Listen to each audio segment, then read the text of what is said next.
തൃശൂർ വെള്ളിക്കുളങ്ങരയിൽ വളർത്തുനായെ പുലി പിടിച്ചതായി നാട്ടുകാർ. രണ്ടുകൈ സ്വദേശി ബിപിൻ വലയിരിലിന്റെ വീട്ടിലാണ് സംഭവം. സൂരജ് സജി വിവരങ്ങളുമായി. സൂരജ്, ഇത് പുലിയാണ് എന്നത് നാട്ടുകാരുടെ സംശയമാണോ? എന്താണ് നാട്ടുകാർ പറയുന്നത്? അനുജ, ഇത് പുലിയാണ് എന്ന് നാട്ടുകാർ ഉറപ്പിക്കുന്നുണ്ട്. കാരണം ഇന്നലെ രാത്രി അർദ്ധരാത്രിയോട് കൂടിയാണ് ഈ വീടിന് സമീപത്ത് പുലിയെ ആദ്യം ഇവർ കാണുന്നത്. പുലിയുടെ 2 കാൽപാദങ്ങളടക്കം ഇവർ കണ്ടിരുന്നു. വീടിന്റെ ഒരു ഗ്രില്ലിൽ പുലി വന്ന് ഓടുന്ന പ്രദേശവാസിയായ ഒരാൾ കണ്ടു എന്നുള്ളതാണ് പറയുന്നത്. അതിന് മണിക്കൂറുകൾക്ക് ശേഷമാണ് ഈ വീട്ടിൽ വളർത്തിയിരുന്ന ഒരു നായയെ പുലി കടിച്ചുകൊണ്ടുപോയ സംഭവം ഉണ്ടായത്.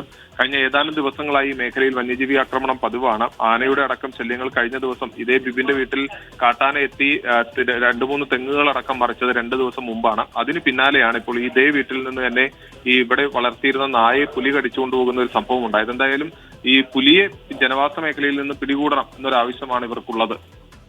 തൃശൂർ വെള്ളിക്കുളങ്ങരയിലാണ് പുലി ഭീതി. വളർത്തുനായയെ പുലിയാണ് പിടികൂടിയത് എന്ന് നാട്ടുകാർ ഉറപ്പിക്കുന്നു.